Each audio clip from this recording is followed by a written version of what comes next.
so to speak, back in the Walter Cronkite days of news reporting, that a news reporter was supposed to be neutral. He didn't create news. He didn't spin the news. He just reported the news. But those days are long gone. And we have to take everything we hear with a grain of salt. I had Rod Martin on the program yesterday, and we were talking about how do people discern the truth. You have to be discerning to know, am I getting the real story here? And Rod's response was, well, they can listen to you, Jeff. They can listen to me and go and get the Rod Martin report because they're going to get the truth. They can listen to American Family Radio and they can get the truth. If you're getting your news from CNN, MSNBC, NBC, ABC, CBS, it's all slanted. It's all tainted. And in the words of Victor Davis Hanson, those news outlets have jumped the shark. This is what he had to say, and we're going to play some of this clip and then interact with it.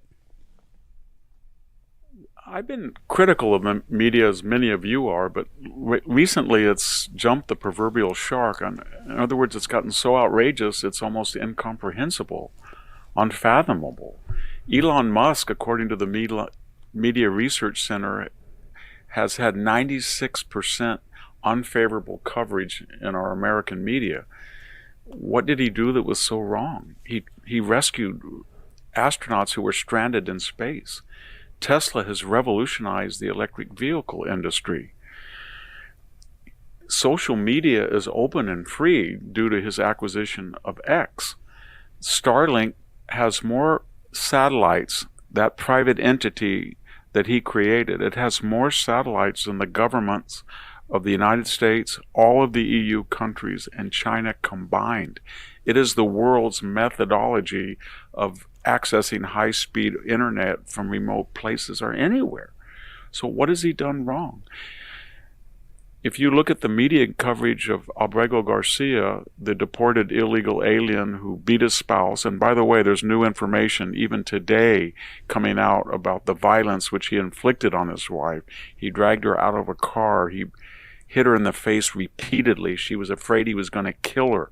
This was a horrible person. We have the tapes from the trafficking stop where he was speeding. His license was invalid. He had members that he was trafficking that were illegal, as was he. I could go on, but he is a sympathetic character in the media's eyes, and the greatest Renaissance man of the 21st century is a villain. It makes no sense. So brings up the great point. You have Elon Musk, who has done so much for humanity, so much for America, but he attached himself. Now, he was the media darling until he attached himself to President Trump, and he weighed in on President Trump's campaign, and he took the position as the head of DOGE, Department of Government Efficiency, and started to look into all the different agencies and all the waste, fraud, and abuse. Well, then the left sympathizing media, who, I mean, I don't know how else you can say, they're just a propaganda arm for the Democrat Party, and you might take offense at that, but that's basically what they are. They like kicking an anthill. Anybody in Texas knows if you accidentally kick an anthill, those ants will come out big time and they will bite you. They will, ants. You get enough of them, and you sit there in the ant pile, they'll kill you. And that's what we see with the media. It's just relentless. And so Elon Musk, 96% negative for a guy that is trying to do good for every single American and to do good around the world. Negative. We're going to burn his cars. We're going to, scratch Nazi into the side of Teslas because Elon Musk is a Nazi. As one lady said, I saw her, as kind of a man on the street interview. She was protesting, and she said she would rejoice if Elon Musk were dead. It's like, this doesn't make any sense. Well, it's the media pumping all this information constantly that is negative, negative, negative about Donald Trump, about his administration, about anybody associated with him, and especially about Elon Musk. And then Abrego Garcia, a guy who is, to quote Joe Biden, a bad dude like Corn Pop. Corn Pop was a bad dude. You can listen to him talking about that. Abrego Garcia, well, he's not MS-13, and much is said about the tattoos on his knuckles. Abrego Garcia is not a good guy. He's a thug. He looks to be a gangbanger. He hangs out with thugs and gangbangers. He, from all appearances, I mean, if somebody put a gun to my head, I'd say for sure that guy's MS-13. He's part of a gang. You wouldn't even have to put a gun to my head. Hey Jeff, here's $5. What do you think? Yeah, he's an MS-13 gang member. And the media paints him like he's the sweetest guy on the planet. He's the Maryland man. He's a father, a husband and a father, and he's so faithful and he's so wonderful. Wouldn't you like to live next door to Kilmar Abrego Garcia? No. And aren't you sad that he was deported? No. We need to get more people out of the country like this guy who is an obvious criminal. So, Elon Musk is bad, according to the legacy media, according to the media that has jumped the shark. Then, hey, fools believe every word they hear. If you're believing everything you're hearing from Rachel Maddow and Jake Tapper and Caitlin Collins, I hate to say it, but you're not being discerning at all. And the Bible would say, well, you're a fool. Fools believe everything they hear, but wise people think carefully about everything. Do your homework on things. And you got to start asking yourself, okay, let's look at all the things that Elon Musk has done.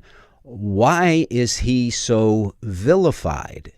This guy, as Victor Davis Hanson said, he's a Renaissance man, and yet the legacy media paints him as one of the worst guys on the planet. Well, let's go on. When we get to this question of illegal aliens, we had Judge Dugan, the Wisconsin judge, who, remember, she hid an illegal alien. I shouldn't say hid, obstructed federal authorities from accessing him when they knew they had a writ out for him. And he was in her courtroom on charges that he had assaulted 3 people, and those victims were in the courtroom. Judge Dugan did not say to the victims, here is the person who assaulted you. I want to watch this courtroom drama and see how justice is carried out. No, she ignored them. She ignored the prosecutor. She took the law into her own hands, broke her oath of office, and escorted him out. What's my point? On PBS, on their nightly news hour, public TV, the conservative commentator, and I think it with all due justice to David Brooks, he wouldn't consider himself a conservative anymore. But nonetheless, that is how PBS operates left-right, by getting someone who really isn't a genuine conservative to reflect the conservative view of half America. But he said that she was at one point heroic. It's not, David, it's not heroic to break your oath of office. It's not heroic to betray people who are in your courtroom seeking justice and to snub them. It's not heroic to try to help somebody evade a federal authority and put their lives in danger. They had to chase him down. They had no idea what he would do or he might meet. And so she was aiding and abetting a criminal. That is not a heroic thing to do, especially if you're a judge. And then we come to John. So what that judge did was criminal, and she was arrested for it. She should have been.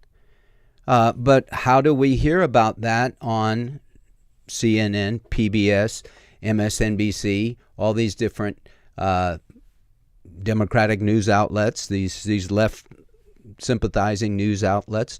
Well, how dare the Trump administration do this? I mean, in their minds, those guys have committed the unpardonable sin by actually enforcing the law. What she did was noble and it was heroic. It wasn't. as Victor Davis Hanson points out. It was a crime what she did. She put people's lives in jeopardy with those agents that had to run him down. And she didn't provide justice for the actual victims. You know, we have such an upside down sense of justice in the minds of those who have been infected with liberalism. You take the criminals and you make them victims. And you take the victims and you make them criminals. As the scripture says in Isaiah 5, verse 20, woe to those who call evil good and good evil, who substitute darkness for light and light for darkness, who call bitter sweet and sweet bitter. Hey, there's a woe on you. Your moral compass is broken, and you need to get back to understanding the difference between right and wrong. Well, you're listening to Real Truth for Today, Pastor Jeff Schreve. We're discussing this question, has the media jumped the shark? And we're making the case to show that they surely have. And as Proverbs 14:15 says, fools believe every word they hear, but wise people think carefully about everything. It's important for you to judge with righteous judgment. You're listening to Real Truth for Today. Pastor Jeff Schreve here. We'll be right back after the break. Don't go.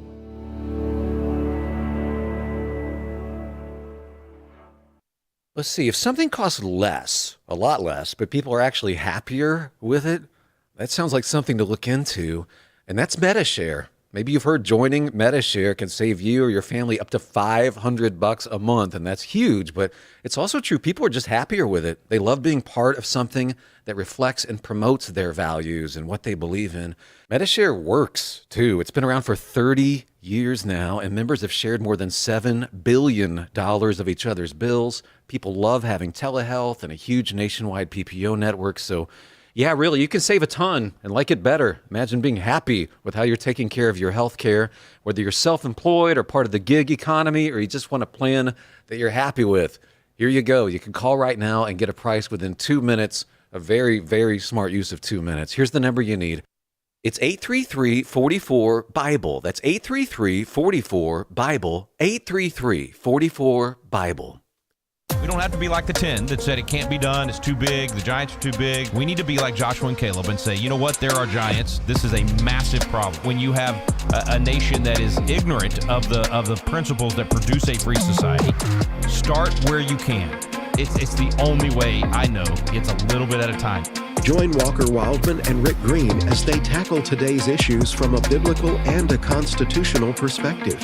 At the Core, 1 p.m. Central weekdays on AFR. Today's issues. Blaming a gun for a violent crime or a murder is like blaming the pencil for a misspelled word. Ooh, I like that.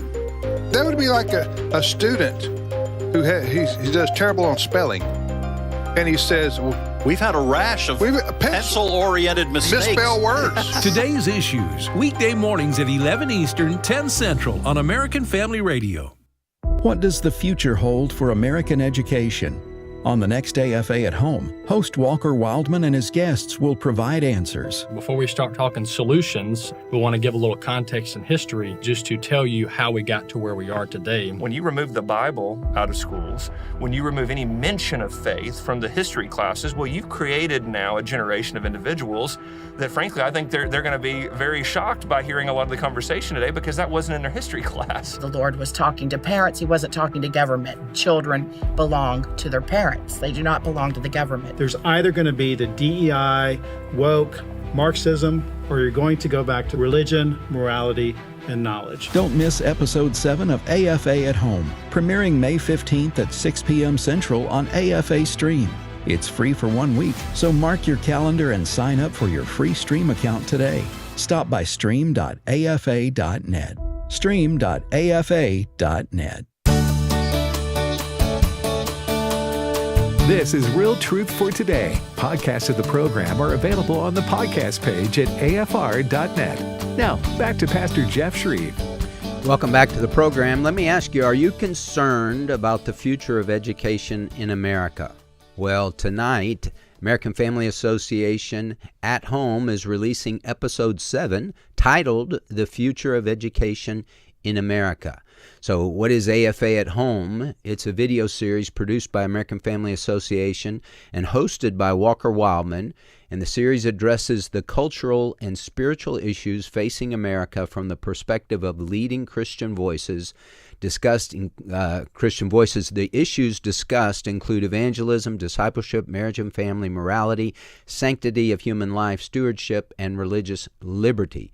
So tonight, parents across the country are concerned about Marxism and humanistic indoctrination of America's school children. And so that is going to be the focus. And it's tonight at AFA at Home. And you can tune in, go to stream.afa.net. The release is 6 p.m. Central Time. And you can go watch a trailer of it, stream.afa.net. And so I think it'll be well worth your time. A great subject and very important for parents, and for parents to know what's going on and what's being taught at the school and how to influence the school. I like what one person said. I think it was Bill Federer when he was on the program. How do we make a difference in our community? Start with school board elections. Make sure you have strong, moral, godly people on your school board that can police things and make sure we're not indoctrinating our children. Well, we talked in the first segment, and we want to continue this. Has the media jumped the shark? Have they slit their own throat, so to speak, by expressing themselves in such a way that even fools will say that's not right? 96% negative on Elon Musk, the Renaissance man, as he is referred to by Victor Davis Hanson, the conservative commentator, and 96% positive by the legacy media concerning Kilmar Abrego Garcia, an obvious criminal, gangbanger, wife beater, child sex trafficker. I mean, the list goes on and on about what this guy is involved in. Now, I have these conversations with AI, with Grok, and Grok doesn't like to say anything about, unless it's proven, unless Kilmar Abrego Garcia said, yes, I'm in the gang, MS-13, I committed these crimes. Grok's always saying, well, the evidence is inconclusive, blah, blah, blah. So finally, if you pin down AI and say, you have to make a decision here based on what we know about this guy, tell me what you would say if you have to decide today. And then they say, well, yeah, I mean, he's not a good guy. We're not talking about a Boy Scout here. This is a bad, as we said, he's like Corn Pop. He's a bad dude. And he deserves to be where he is, locked up in El Salvador. So what about John Fetterman? That's another thing that Victor Davis Hanson said. How is the media addressing John Fetterman, the senator from, where is he? From Pennsylvania, I think. So this is what he says about John Fetterman. Fetterman, this is very strange, the media's reaction to him. Remember, he ran for the Senate, and during that campaign, he had a severe stroke, and he was nearly incapacitated. He was running against the Republican TV medical guru, Dr. Oz, who's now in charge of the federal programs that oversees Medicare and Social Security medical plans, Medicaid and Medicare. But here's my point. During that campaign, people had legitimate differences of opinion with him, and they were worried that he was non-compos mentis. He hadn't fully recovered from a stroke. The left said, no, he's fine. This is very cruel to suggest that a candidate who's struggling to be rehabilitated is somehow demented or something. Okay, so he won. And then gradually over the last 2 years, he has, I don't know what the word, he has reacted in opposition to the hard left drift of the Democratic Party, especially on the taboo subject of support for Israel. He's been a staunch supporter of Israel. He's even said that he He might even support the confirmation hearing he did of Pete Hegseth. And what was the media's reaction? Suddenly they went from A to Z, from the alpha to the omega. They said, well, something's wrong with him. We have inside reports that he's non-compos mentis. He doesn't know what he's saying. He might have to step down. This was the same group of media grandees that said that he was perfectly fine when he seemed to be an authentic progressive. When he's not, then all of a sudden he's a threat to the sanctity of the Senate and should be removed. This is incredible what the media is doing. Remember, this is not new. They told us that Donald Trump was non-compos mentis, that the acting attorney general... Non-compos mentis. I've never used that term, but he likes to use it, Victor Davis Hanson. So what is he saying? Well, they're all for Fetterman when Fetterman's all for their agenda. But as soon, and they're covering for him big time because, yeah, he's gotten better. I will say that. But when I saw the debate between him and Oz, Dr. Oz, and yeah, he was obviously deficient mentally from that stroke. But, covering for him, oh, no, he's great. He's sharp as a tack. And now he's saying things they don't like. Now he is getting sharper, and they're saying, no, they're throwing him under the bus. All this just undermines any credibility that these news agencies once had. They're slitting their own throats. And the biggest one is the situation with Joe Biden. Jake Tapper came out he's got a book out, and he's now saying, well, Joe Biden, the White House lied to us. Joe Biden wasn't sharp as a tack mentally. But Jake Tapper is the one who went after Laura Trump and was just so disgusted with her because she dared, this was a year or so ago, she dared to say that Joe Biden is not mentally fit for the office. This was the interchange and exchange between Jake Tapper and Laura Trump. Every time he comes on stage or they turn to him, I'm like, Joe, can you get it out? Let's get the words out, Joe. You kind of feel bad for him. How do you think it makes little kids with stutters feel when they see you make a comment like that? First and foremost, I had no idea that Joe Biden ever suffered from a stutter. I think what we see on stage with Joe Biden, Jake, is very clearly a cognitive decline. Okay. That's what I'm referring to. It makes me uncomfortable you are to watch somebody on stage that's so amazing. It's so amazing to me that try and figure out an answer. A cognitive decline. Well, when you're trying to tell me that what I was suggesting was I think that you were mocking his stutter.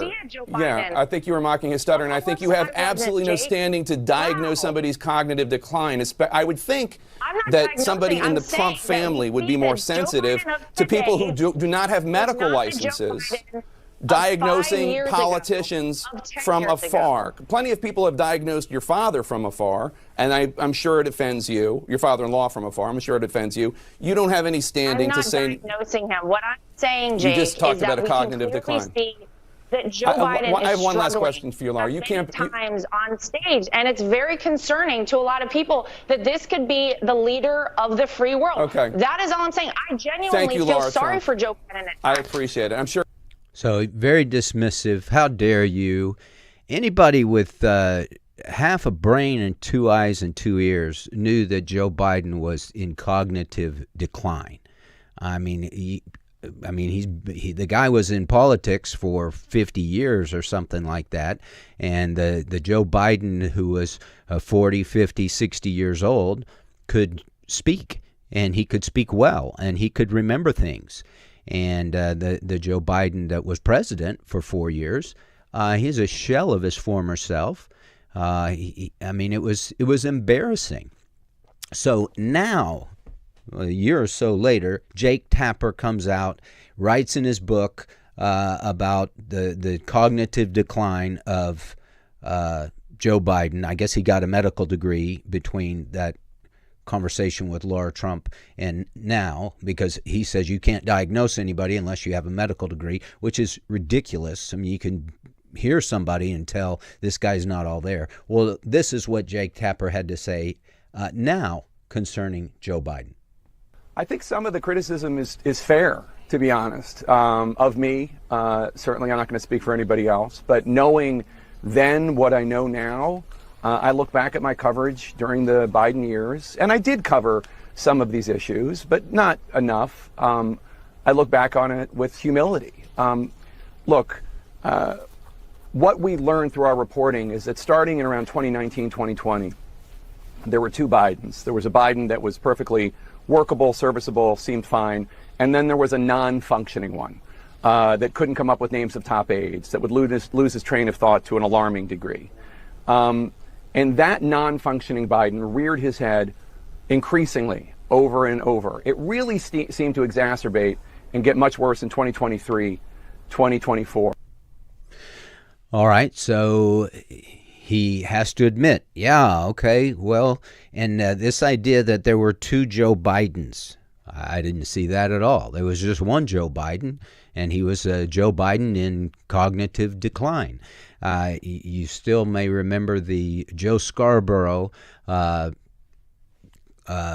program that he did talking about Joe Biden, and he had the audacity. This was probably 2 months before Biden dropped out of the race, because when he was debating Trump on the national stage and everybody watching, I mean, he was terrible, and everybody said this guy can't do it. And but Joe Scarborough, just a couple of months before that, said this version of Joe Biden. I've known Joe Biden for decades. This version of Joe Biden is the very best version of Joe Biden. Well, you lose all credibility when you have the audacity to say something that is so obviously false. Everybody can see this. And so the legacy media, as you've heard said, they've slit their own throat with their lies, and they're saying things that they know are not true. I saw one reporter with Elizabeth Warren, and he was asking Elizabeth Warren, why did you say these things about Joe Biden being sharp? Well, that's what I saw. I saw him sharp. He was, doing all these things. And she's trying to play it off. I never saw these things. They didn't tell us these things, that he was slipping. And he kept pressing her on it. And he said, well, you think he is sharp and was as sharp as you? Something to that effect. And she had to hold back a smile, and she said, well, something like, yeah, okay, you got me there. And then she wanted to move on to another subject. These people in politics are not stupid.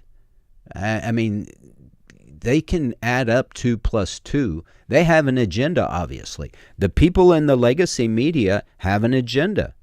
And they seem to be, from all we can tell, without, assigning, nefarious motives and getting into somebody's heart, but they're just in the tank for the Democratic Party. And it's very, very obvious. I asked AI today, Grok 3, if the media gave a fair and balanced coverage of President Trump, what would they be positive about? And they started listing all these things that President Trump has done, economic initiatives and trade deals. They would be bragging about that. A focus on American jobs. Trump's policies, such as securing critical minerals and blocking China from accessing them, have been praised for bringing jobs back to the U.S. and prioritizing American workers. Everybody should be glad about that, but CNN, MSNBC, CBS, NBC, ABC, they're all, they can't say anything positive about Trump, just like they can't say anything positive about Elon Musk. As Victor Davis Hanson said, the guy just rescued 2 astronauts who were stuck. Boeing couldn't get them back. NASA couldn't get them back. The only hope that they had, if Elon Musk had said, well, I'm not going to do it, would be to go to Russia to see if Russia could get them back. And so it's amazing what they do, how they just paint everything so negatively. Foreign policy and diplomacy. The Middle East stance, that's a positive for President Trump. Syria sanctions removed, that's a positive. You don't hear that from the legacy media. Efforts toward peace between Russia and Ukraine, that's a positive. Border security, domestic policy achievements, obviously securing the border, that's huge. He did that in 3 months. Biden was just letting him pour in. I mean, that's not disputed. He was just letting him pour in, and now the border has been secure. Government efficiency. Trump's push to cut government waste and reduce federal spending has been positively received by some, with supporters on X and in reports noting public approval for streamlining bureaucracy, public engagement, and leadership style. Trump is very open. Trump has these meetings with the press. He answers questions. Biden didn't do any of that. And but do you ever hear anything positive about those things? No, they hate the guy. Well, because you're just negative. We have Trump derangement syndrome. We're in the media. We hate you, and we're going to paint anything you do as negative. Well, guess what? You lose all your credibility with a person who says, hey, I want to be fair and balanced and impartial. And they're not that at all. Well, you're listening to Real Truth for Today. Pastor Jeff Schreve here. And we're talking about this question, has the media jumped the shark? I think the answer is obvious. Yes, they have. And so when we come back from the break, we'll be taking your calls, 888-589-8840. That's 888-589-8840. Give me a call and let's talk.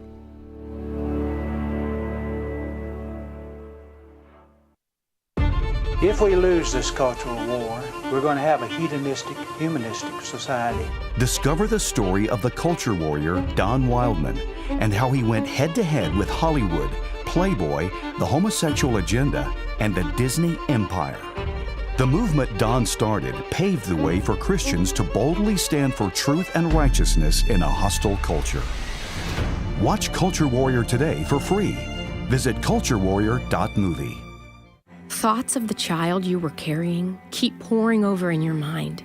A deep, unrelenting sadness overshadows your days, and you wonder if you will ever feel whole again. There is hope and healing from a reproductive loss. Call the International Helpline, 866-482-LIFE, and talk with someone who has been where you are. Your call is confidential, and we will help you find healing. 866-482-LIFE. Wherever the gospel goes, lives are changed. Lives like Sonia's. When Sonia came to a Tomorrow Club, she had little reason to hope for a better future. As Armenian refugees living in a remote community in the Republic of Georgia, life was desperately hard for Sonia and her family. The recent death of her baby brother had made things even worse, and her mother had fallen into a deep depression.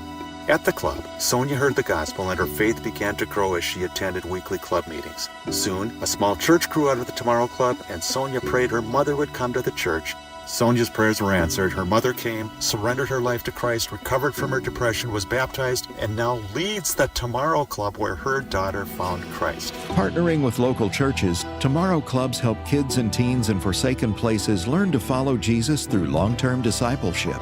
To learn more about how Tomorrow Clubs are reaching young hearts and minds for Christ, visit tomorrowclubs.org. That's tomorrowclubs.org. All gifts are tax deductible. Here's today's Dr. Dobson Minute with Dr. James Dobson. It's called a junior high slump, and in my years as a teacher, I saw it happen over and over again. A child who does perfectly well in elementary school enters junior high school, and then he or she quietly falls apart. Study habits go out the window, and any interest in learning seems to disappear. Educator Cherry Fuller, in her book Helping Your Child Succeed in Public School, offers a number of practical ideas to get your child through this slump. One way she suggests is to link your child with a study buddy. There are many other suggestions in that book, but most importantly, I want to offer encouragement to the parent who fears that the academics will never be important again. The truth of the matter is, most students catch fire again when the stresses of early adolescence have passed. So remember, you heard it here, better days are probably coming. For more information, visit drdobsonminute.org.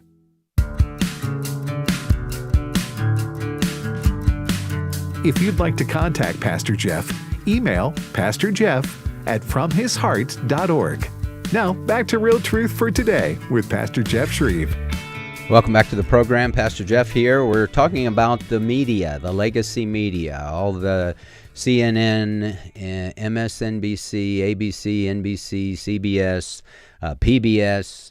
There are probably some others in there, but known as legacy media. Fox News is different from those other news outlets, but all those others that I mentioned that are known as the legacy media, they're all in the bag, in the tank for the Democrat Party, for the liberal agenda. They tell stories or share the news from this spin of the liberal spin.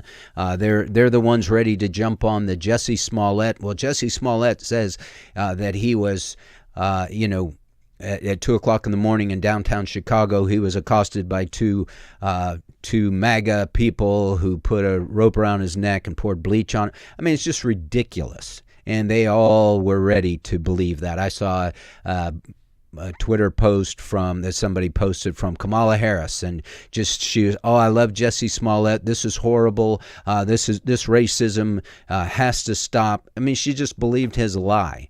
Well, the guy was obviously lying. It's proven that he was lying. The guy said, yeah, he hired us to do that. But the legacy media is ready to just go with that story.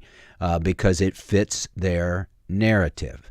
Now, Trump cut a deal or was at the negotiating table with China, and things were very positive, very favorable. But according to the left, according to the Democrats, it was terrible, and Trump got played by Xi Jinping and China, and the legacy media follows suit. Yeah, Trump's an idiot, and we're in such worse shape. He messes everything up. Well, this is Senator John Kennedy, the senator from Louisiana, who has to be one of the funniest guys in politics. He was being interviewed regarding Trump's negotiations with China. What do you make of that deal? And what message do you think it sends to the rest of the world? And Scott Besson said 130 countries are lined up. Well, I think it's obvious. Unless you're the reason that your parents drank, you see that it was a big victory, not just for President Trump, but for America. Before the president did what he did, China's tariffs on the United States were a little over 20% on average. Now they're 10. Our tariffs on China were a little over 20, now they're 30. That's a 20-point swing. Now, I've listened all day to some of my Democratic colleagues say that, well, we didn't get anything for it. If you believe that, I'm not saying you're the dumbest person in the world, but you better hope the dumbest person in the world doesn't die. It was a clear victory. The other point I would make, I think Trump understands how to deal with China. Look, the Chinese, not the people of China, I'm speaking about the Chinese Communist Party. They're thieves. They steal with both hands. They will steal your socks without taking off your shoes. That's how they've gotten rich. We let them into the World Trade Organization on December 11th of 2001. They started cheating December 12th. And Trump was the first president, he did this in the first term, to ever stand up to China and say, stop the stealing. And now he's doubled down, and it's working. We still got a long way to go. China cheats in other ways besides tariffs, with quotas and subsidies and stealing intellectual property. But this is a hell of a good start. Whoops. I didn't know he said that. Well, that was Senator John Kennedy, and he's just a funny guy, but he's obviously a smart guy too. But I love that line. I'm not saying you're the dumbest person in the world, but you better hope the dumbest person doesn't die. Obviously, it's a victory. Trump knows what he's doing when it comes to negotiating. And he negotiates not as a politician, but as a businessman. And he is the sales rep for America. I think that's how he looks at things. And in my estimation, he's doing a great job. Has he done a perfect job? No, he's not a perfect person. And because, as you've heard me say before, there's only been one perfect person that's ever lived in the world. His name was Jesus, and we nailed him to a tree. So, this idea that we're going to have all these, this politician has to be perfect. Hey, he's not perfect, but he's doing a good job. And you don't have to be perfect to do a good job, to be a good sales rep for the United States of America. Well, we're going to the phone lines, 888-589-8840. That's 888-589-8840. If you have a question or a comment, I'd love to hear from you. And we have Greg on the line from Mississippi. Greg, welcome to Real Truth for Today. Hey, Pastor Jim. Good morning, sir. Good morning. Yeah, I was, yes, sir. Praise the Lord. I'll be 62 here in a couple more months if the Lord tarries or calls me home first. But anyway, I had seen come up through I think we're around the same age, where the guy would just come on and report the news. And I can't wrap my mind around Pastor Jeff, and I just why are they so negative? I mean, why is it a type of is it brainwashing? I just don't understand, and I'm reminded the story where the man builds his three sons a clubhouse, and they don't like the clubhouse, so they take sticks and rocks and tear it down. Well, the father comes out and says, well, guess what, son? You don't have a clubhouse now. What are they just trying to tear this country apart? Is it divide and conquer, Pastor Jeff? Yeah, great question. Well, I think they hate America. My personal opinion was Barack Obama hated America. So did his wife. I heard Michelle Obama say when he was elected, this is the first time in my life I've ever been proud of the United States. That's not a good statement. That's somebody that doesn't like our country and doesn't like the Constitution and doesn't like our history. And so, is America's history perfect? No. But, it's frustrating when you think the left criticizes American history, and they criticize Donald Trump and George Bush and Ronald Reagan and any conservative. It seems like they always want to compare America to some perfect country somewhere. Well, where is that? It doesn't exist. So if you compare America to this utopian city that you've created, a country that you've created out of your own mind, well, go live there. That place doesn't exist. I heard Charlie Kirk, he was talking to a student, and the student said, well, I hate America. And Charlie said, well, do you plan to leave America? He said, no. And he said, that shows you the greatness of America. Even the people that say they hate America don't want to leave America. Now, East Germany, before the wall came down, those people, they had a wall to keep the people in, not to keep people out. Nobody wanted to go there, but to keep people in. They would shoot you if you tried to climb over the wall and escape from that place. Well, what does that tell you? Communism is horrible, and people in those communistic countries, they would love to get out of there. They would love to come to America, obviously, because America still is the land of the free and the home of the brave, even though that's been dinged quite a bit over the years. But as far as the left-leaning media, I think you have the puppet masters that want America to become socialistic, and they want to, they want to have all the power, and power corrupts, and absolute power corrupts absolutely.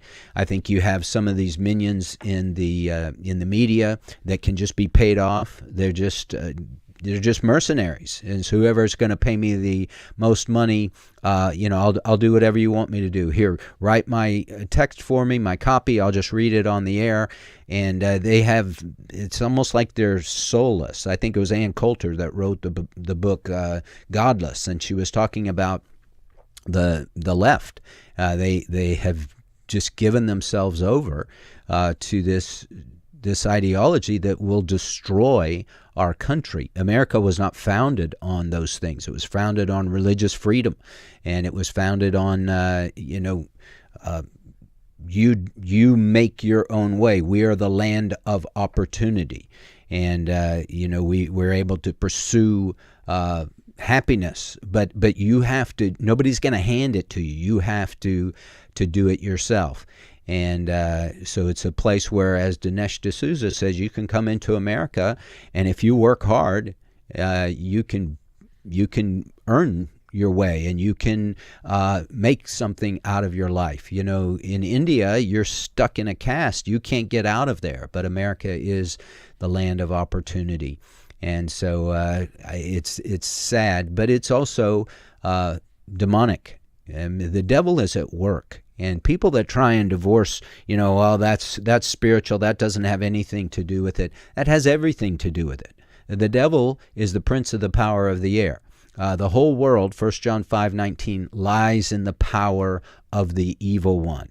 And so the Bible says, do not be conformed to this world. Don't let the world squeeze you into its mold, but be transformed by the renewing of your mind, that you may prove what the will of God is, that which is good and acceptable and perfect. And so the devil is at work. God is allowing this to happen. And guess what? First Baptist Texarkana, we're talking about end times. We're talking about when the Son of Man comes. Jesus talked about end times in Matthew 24 and 25. And things are moving toward a one-world government, toward a one-world leader. We know him as the Antichrist. And so God is allowing all this to happen to bring evil to an end, and that will happen one day. People always say, well, if God were really in charge, and why does he allow evil to exist? I'm not going to worship a God who allows evil to exist, and diseases and child abuse and all these terrible things that come into our world. Well, one day God is going to put an end to all of that.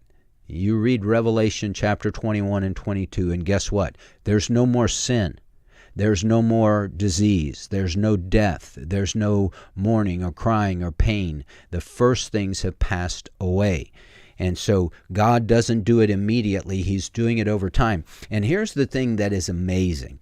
I was talking to Janet Parshall just earlier this week. She did an interview with me regarding my new book, The Devil's Newsroom.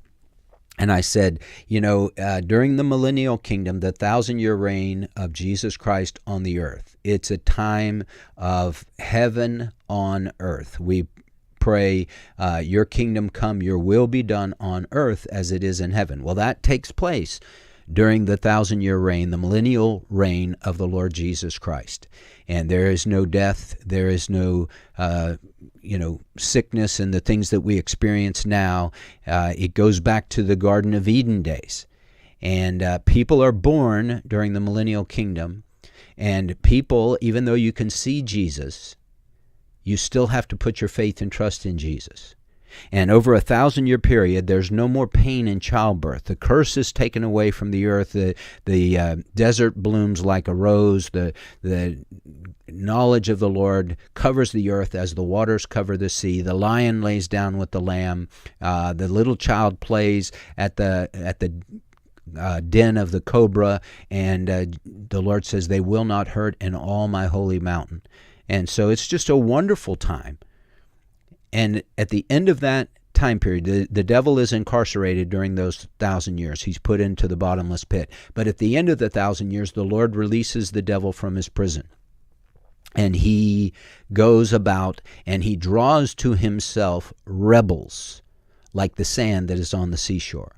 Those who pretended to be believers in Jesus and followers of Jesus, but they weren't. It was just all a show. Your enemies will give feigned obedience to you, as the Bible says in the book of Psalms. And he gathers those rebels to himself like the sand of the seashore, and they go up against the holy city. They go up against the Lord and his saints, and fire comes down from heaven and destroys them all. And then the devil is put into the lake of fire. Now, why is that? Why does the Lord allow that to happen, this final rebellion?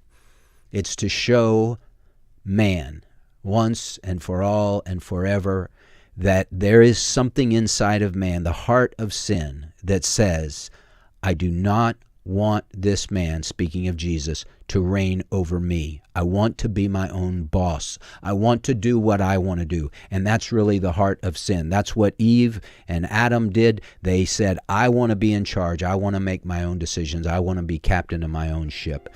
And so if man lives in a perfect environment, which they will during the millennial kingdom, they still have to humble their heart before the Lord and cry out for his mercy and grace and yield their lives to him and recognize that God is God and you and I are not God.